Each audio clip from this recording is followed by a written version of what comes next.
Hello everyone, my name is John Locke and I'd like to welcome you to the winning trade, but first the required disclaimer material. This presentation is for educational purposes only. We're not broker-dealers or financial advisors and we're not making any specific trade recommendations. Also, please be aware that your risk in trading options is substantial and please make sure you are aware of all your risks prior to placing any trades. Also note that in this presentation, we are covering hypothetical computer simulated trades. They're believed to be as accurately represented as possible. Keep in mind that live results can vary from simulated results for many, many different reasons. If this is your first experience with us, my name is John Locke. I'm a trading performance, success, and wealth coach with Locke in Your Success LLC, where myself and my team of mentors are here to help you win in the markets and in life as well. And today, I'm here to take you into the realm of high probability options trading.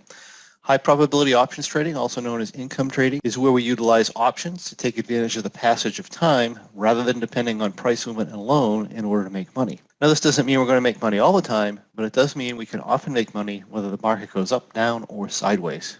And today, I have a special treat for you. The trade we're going to be covering today is called a bearish butterfly. Now, a lot of times the trades go relatively smoothly. This example of a bearish butterfly is an example that had a lot of challenges. It was extremely challenging. This is a guidelines-based trade, and it's a situation where we're not analyzing the market. We're not picking entry points. We simply have a day that we enter.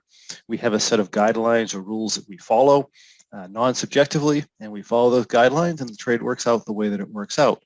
As I was saying before, a lot of the times, these are very high probability trades. Things go relatively smoothly. There's not a whole lot of things you have to do during the period of time the trade is on. This trade is a little bit different. This one was very challenging. Not only did we have challenges with market movement, we also had challenges with missing strike prices and things like that caused us to maybe improvise a little bit and struggle a little bit to get the trade profitable.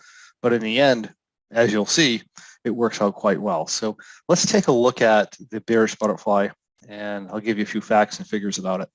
So the bearish butterfly is a strategy that we trade on the Russell 2000 index. It takes advantage of a variety of market conditions, such as overextended uptrending markets, volatile and very volatile sideways markets, as well as volatile downtrending markets and smooth downtrending markets. The strategy itself requires a minimum of $5,000 per trade. The example size that we're going to be showing you today is a $50,000 planned capital trade. The trading strategy has a high profit target of 30% of our planned capital, which in the case of this trade is going to be $15,000. And if that trade happens to get to 21 days to expiration, then we reduce our profit target to 10% of our planned capital, which in this case is $5,000. Then the strategy has an exit loss trigger, or a lot of people might call this a stop loss, where if the strategy gets down $15,000 at our checkpoint time, then we're going to exit the trade and move on to the next one. Okay, let's take a look at the bearish butterfly. So this is a software called Optionnet Explorer. This is an analytical software, and it shows you your profit and loss configuration of our complex options positions.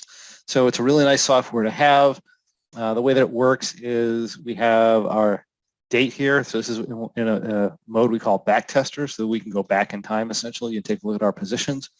And the beginning date of this particular trade was Friday, October 22nd.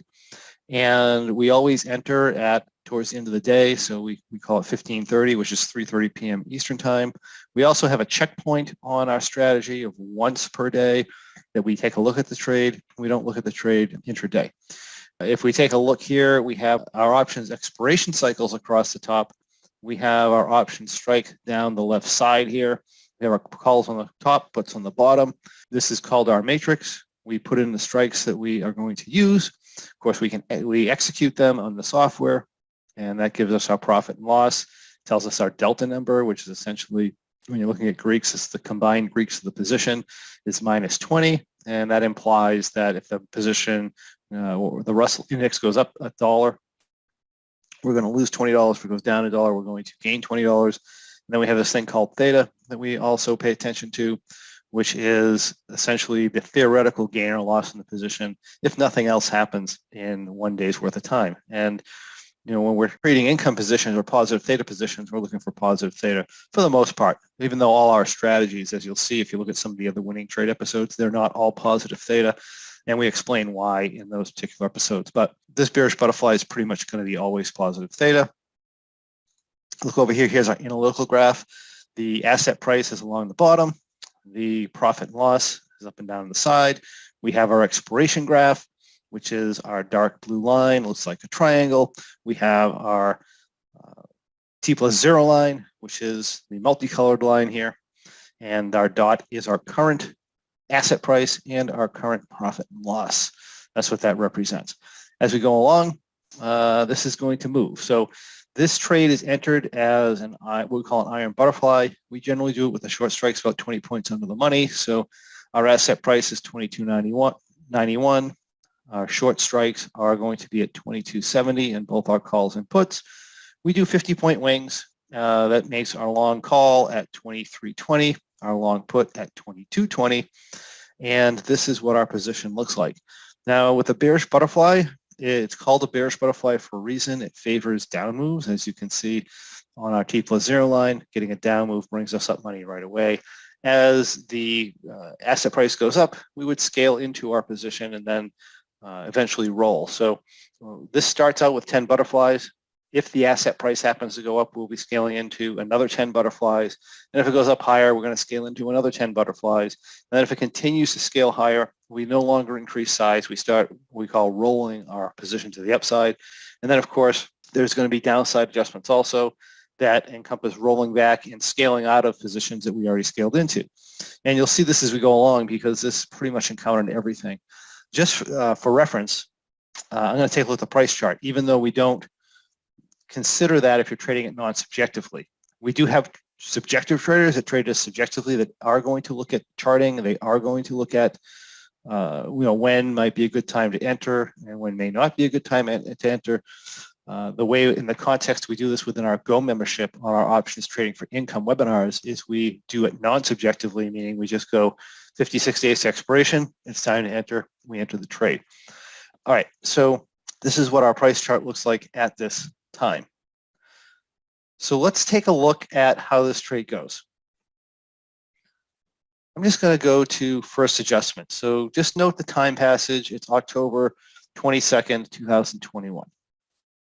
3 days later, we get an upward movement in the asset price. So we started, if you remember, the asset price was at about 22.90. When the asset price goes to 23.10 or over 23.10, again, we're just looking at this end of day. When it goes over 23.10, we're going to add in our second third of our position. So here we are. We scaled in to our 22.90 iron butterflies, and this is what our new position looks like. I'm just going to go to the following adjustment, which went from October 25th to November 1st. So that's 7 days, I guess. And we continue to get an up move in the asset where we have to add in, let's see, we had, the way this goes is we started with the 22.70 strikes. We have an add point at 23.10. We have an add point at 23.30. We have a roll point at 23.40, a roll point at 23.50.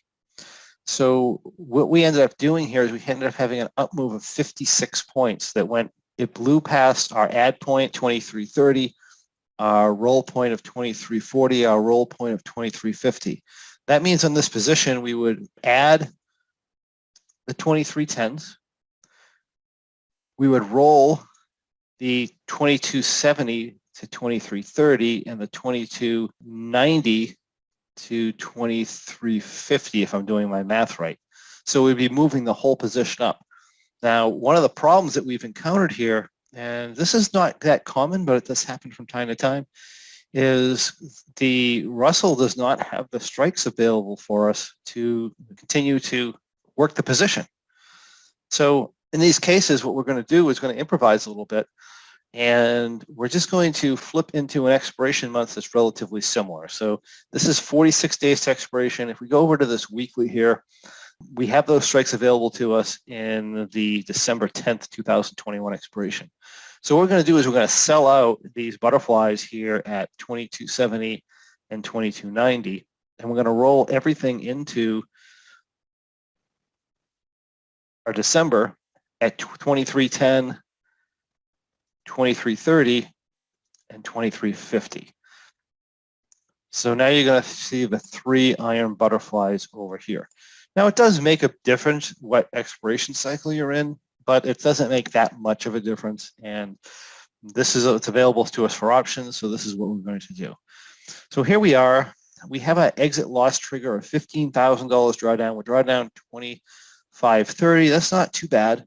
We don't usually get this much of a movement. If you take a look at the price charts, we are kind of caught up in this really huge gain in the Russell.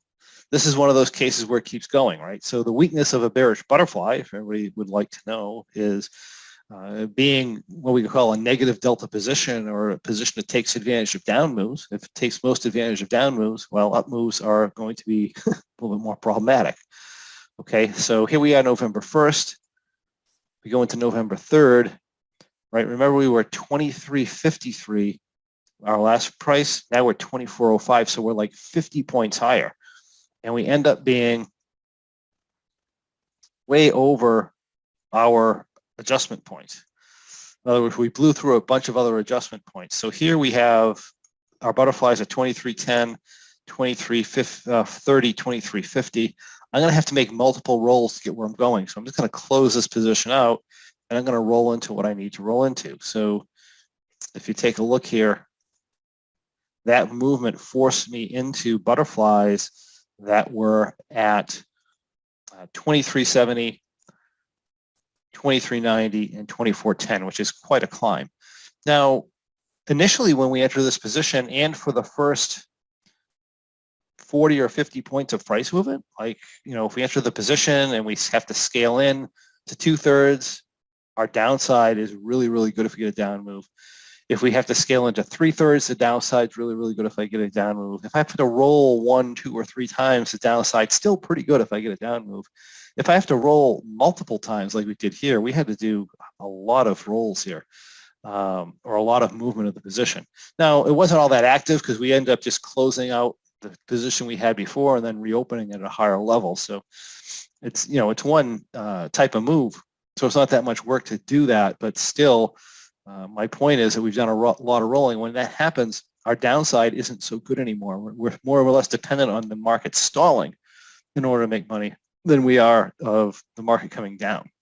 So we want time to go by. We want this position to recover with time passage. So we're down 62.20, not the end of the world. We're a little more than a third of the way to our exit loss trigger, but we are positioned a little precariously. If you take a look at the, you know, this is one hell of an up move, and very fast and very aggressive on the Russell. So especially for a position that's a little bit bearish. So going to the 4th here, nothing. 5th, we get another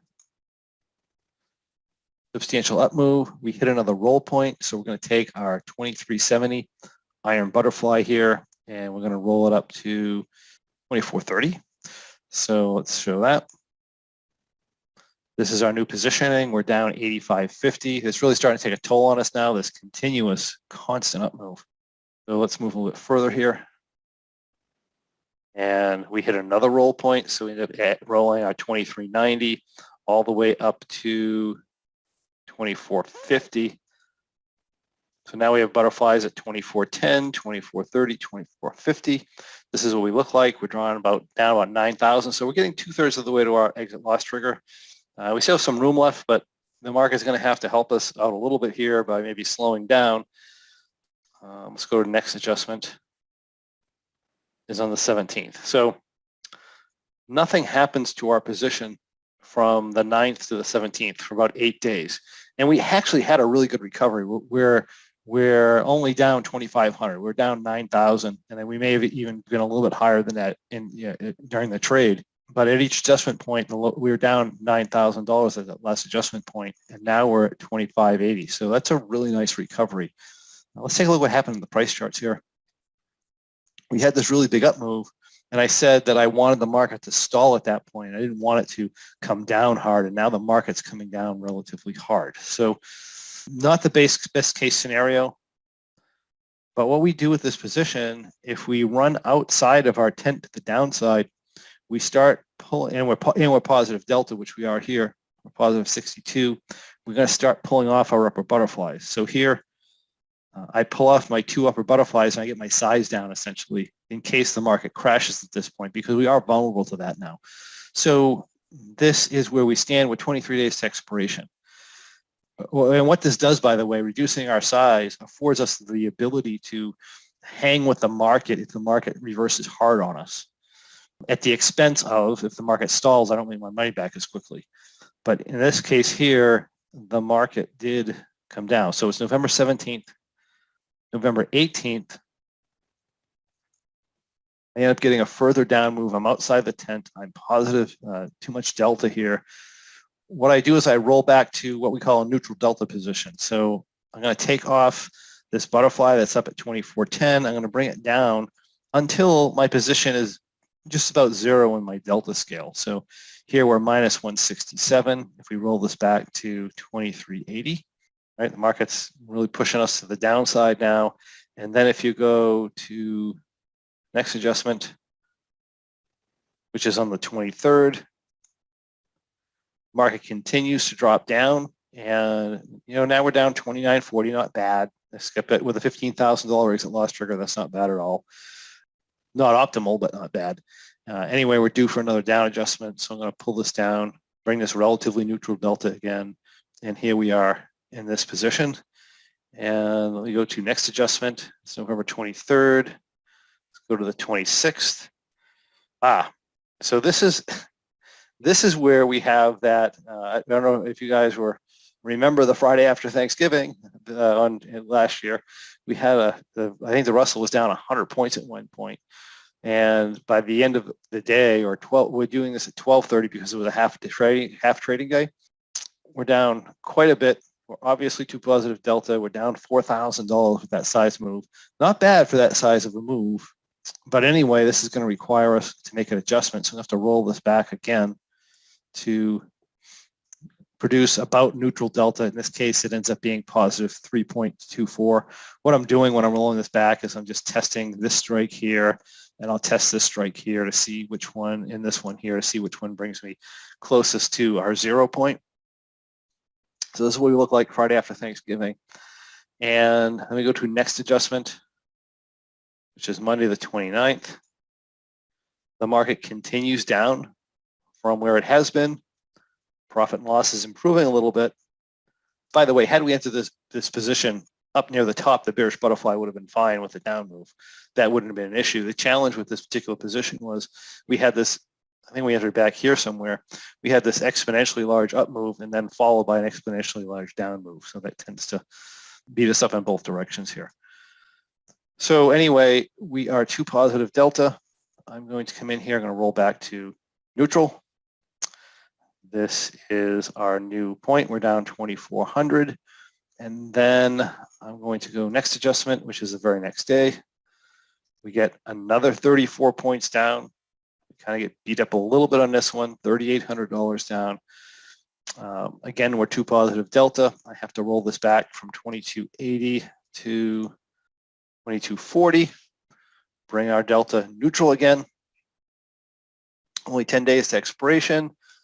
The good and the bad about that is, the good is we're positioned relatively small because we only have a 10 lot going on at this point. We're not fully scaled in.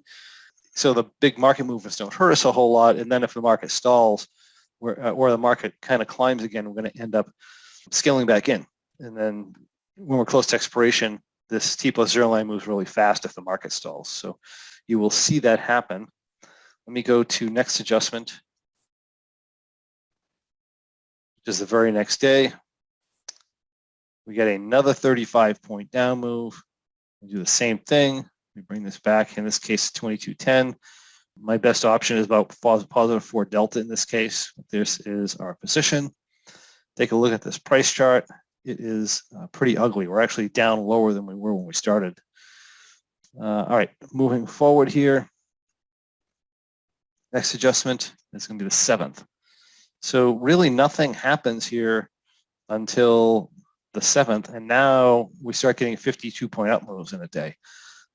Again, not optimal when you're very close to expiration here. But what we're going to do the upside is we're going to do the same thing as we did before. We had our short strikes at 22.10. At 40 points over that, it's 22.50. We're going to start adding in to the upside. So we get the bounce, we add in our 22.30 butterflies, and this is what we look like here. We go to the next day, we get another 21 points, which is usually going to cause us to, add in our 22.30s. I'm sorry, it's going to cause us to add in our 22.50s. Okay, but in this case here, we do have limits within the trade guidelines that only allow us so much what we call delta in the trade. Right? We have a maximum delta limit in the trade, and if I add in a third at 10 butterflies or iron butterflies at 22.50, if I do that, it puts my negative delta too high to be within risk parameters. So what we do in that case is we take this one off and we just bring it to 22.50, so that we're only going to be in 22.30, 22.50 butterflies. And this is our positioning here. And this is really the day before, or actually 2 days before we have to exit. But this is our positioning here. We're down about $7,000.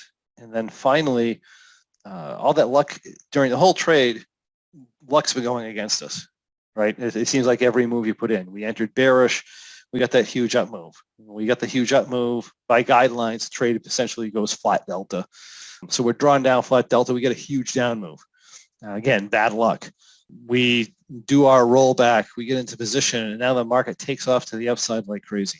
The luck is just against us in this trade. It's not, the market's not cooperating at all. So at some point, most of the time, at some point it will cooperate. Here it kind of waited till the end. If we go to the following day, I'm just going to ignore trades here. If we go following day here, we end up getting a pullback in the marketplace. And this time, we happen to be sufficiently negative delta. We happen to be very close to expiration. We got a nice 46-point down move. That 46-point down move puts us up $13,000, almost $13,100 for the trade. And you know, we went from, if you go from the day before, we went from being down about 7,000 to being up 13,000 in a single day, which is one of the fantastic things about this strategy that I like, especially coming into the end when things kind of go in your direction. But this being the case, right, remember we check this once a day, so our checkpoint times 1530, it's right here. We have a exit or a lowered profit target when we get closer to expiration of $5,000. But at our checkpoint down, we're up more than that. We're at $13,000 positive. So that being the case, we're going to close this position for a profit of about $13,000 on our $50,000 planned capital. And let's see, if I do the math on that, that gives us a profit of about 26% in 55 days. Not bad considering the market was against us the whole way. And that is the Bearish Butterfly, this episode's winning trade. If you like what you see, I encourage you to join us in our Go membership, where you can follow along with this and many other great strategies as they unfold during our weekly Options for Trading Income webinars. Also, make sure you come over to thewinningtrade.com. That's thewinningtrade.com, and there you can learn about our upcoming winning trade presentations, as well as our past winning trade presentations. And you could also check out our free trading performance podcast, where you can learn to skyrocket your results regardless of the type of trading you do. If you have any questions, comments, or anything you'd like to see on a future winning trade, please let me know in the comments of this video, and I'll make sure I answer your comments for you personally. Thank you for joining me, and I look forward to seeing you on the next winning trade.